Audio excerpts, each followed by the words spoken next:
Tell them something. We're going to be gone for like 8 days. We're going to be gone. I mean, we'll have a house sitter getting mail and stuff, but I mean, should probably tell them today is my pre-vacation ramble. I wanted to talk about the vacation, why it's hell, especially if you're a parent. I mean, you do this for the team, you do this because it's a sacrifice. I want to talk about a watch I'll be selling when I get back from vacation. It's a gray deep blue depth master. I got it in mint condition from this guy who never wore the bracelet. I put the bracelet on. You know, I guess it's because I'm colorblind. I just can't see the gray that well.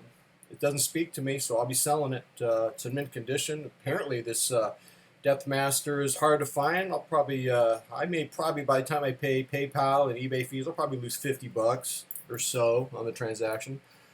Oh boy, you and your watches, dude. So I want to talk about that. I want to talk about how some watches that you sell you regret, kind of like throwing a fish in the back in the ocean. You go, why did I throw that fish back? I kind of like that fish. I kind of needed that.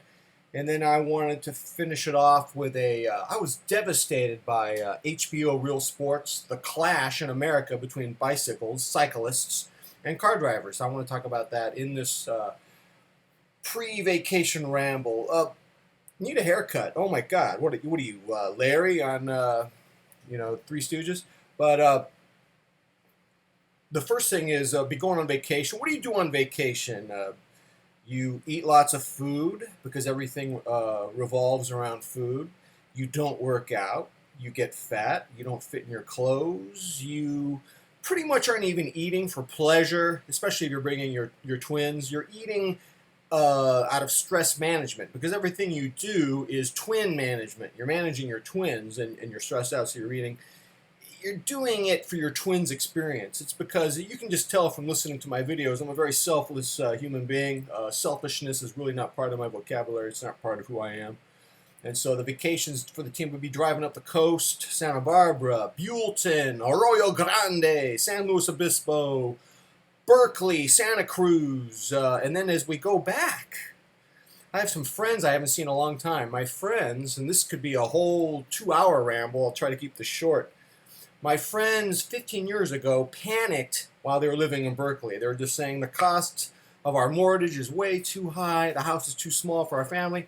So one of the husband's best friends was a pharmaceutical rep down in the Fresno area, a city called Clovis, and he persuaded them to move down there, get a huge house for a relatively inexpensive price. They've been miserable for the last 15 years. They're trapped there. I guess their house isn't worth enough to sell or something. They have been absolutely miserable. I just checked weather.com. It's going to be 108 degrees there soon. We'll be driving down there, staying over. They have a nice house with a pool and everything. I haven't seen them in years, so our trip back to Los Angeles will be punctuated by a Clovis 108-degree stop at some good friends of mine. I'll have to see them. I haven't seen them in, I think, 7 years. They've never seen my twins. Got to see them. Got to do it for the team. Vacations are hell. I hope I survive it. I want to say there's one good thing about vacations. You don't look at watches all the time. You don't have time. That's kind of nice. You know, you get in your little comfort bubble, your little routine. Every morning you're drinking your coffee, you're on Watch Recon, and you're emailing Johnny Casual a link to some new Benares or Omega. And, you're geeking out on something. It's kind of nice to take a break from that. I'm kind of looking forward to that. So I do look forward to getting out of my comfort zone in a way. Not looking forward to coming home fat with about 27 loads of laundry to do. The house stinks. It's stuffy. It's disgusting. But you got to do this. So as I was telling you, I got this deep blue. I thought I wanted a nice deep blue. It doesn't speak to me. I'm going to have to sell it. It looks nice. Big double dome sapphire. I think because I'm colorblind, I just can't see the gray that well. It's a gray dial. Apparently this sold out quickly. So I should have no trouble selling it. It is in mint condition. You won't see me wearing it because I do want to sell it in mint condition. Try to pamper that bad boy. Probably have to put it on eBay when I get back unless someone wants to buy it here. I don't know about that. The other thing I want to talk about is I have this fantasy regarding my watch obsession that I no longer buy watches. Not because I dislike watches, to the contrary, I love watches so much. that I love the idea of not buying any watches and enjoying the watches that I own. Johnny Casual talked about timing, and in the context of me now really enjoying and appreciating my fifth Seiko Sumo, and the difference this time is that I only have 7 watches in my rotation, and so I can really give it attention. He made a video recently about how you must acclimate to a certain watch to really appreciate it. And there's a danger if you don't wear a watch and acclimate to it, you'll sell it, and then you'll regret selling it. I did that. I'm embarrassed to tell you this. I think I did that with definitely with a Benares Moray Dart 44 millimeter, possibly with the Citizen Grand Touring. I'm pretty sure that if a Moray Dart 44 becomes available again, I will be getting that. And I'm not in a rush to get the Citizen Grand Touring for a third time, but I could see myself getting one in a year, possibly. And I'd love to just stop buying watches and be a watch ninja, someone who watches other obsessives from the sidelines and who has ninja wisdom, but who just his watch collection is in this level of serenity and completeness. And that, of course, that is a fantasy. You're listening to these words from the mouth of a watch addict. So I did want to talk about that in a ramble that's somewhat brief. I thought a half hour would have passed by now. I tend to talk too fast, though. I did have my second cup of coffee and 2 buttermilk pancakes dipped in some kind of citrus orange maple syrup that my wife made, homemade. It was kind of good, I have to admit to you. The last point I wanted to make, this has been on my mind. This is part of a ramble. This is a non-watch topic. I was watching HBO Real Sports, and here they are, not really dealing with sports on this particular topic. It was about the clash between American bicyclists who are just growing on the road. The numbers of American bicyclists just growing and growing and growing. You go to Portland, Seattle, New York, San Francisco, Palos Verdes over here. The clash, the hatred, the vitriol between the cyclists and the car drivers is just getting more and more intense. And as they showed this program on HBO Real Sports, showing these cyclists going faster than the speed limit and hitting pedestrians, and showing car drivers hitting cyclists, you couldn't take sides. The cyclists were full of self-righteous entitlement, and so were the car drivers. So, you're watching this, and you're going, wow, this clash between this ever-increasing population of car drivers versus this ever-increasing escalation of cyclists. What a pity.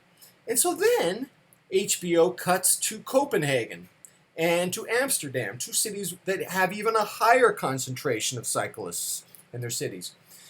And here's the thing. They get along. There's no clash. Everyone's polite to one another. They're courteous. And it made me think. I was talking about it with my wife. My wife and I, we're capitalists, but we're not hyper-capitalists. And we were thinking, though in those socialist countries, there's more of a spirit of cooperation. I'm sorry, there just is. I don't want to be socialist because I was in Soviet Union, 1984. My grandfather sent me on a peace tour with Sputnik through Arkansas Tech University. Forgive me, I think it was Tennessee Tech. Ooh, I can't remember now. It was either Arkansas or Tennessee. I think it was Arkansas Tech actually, but I can't remember. It was one of those 2 states. But I was in the Moscow Olympic Hotel washing my hands. The sink fell out of the wall.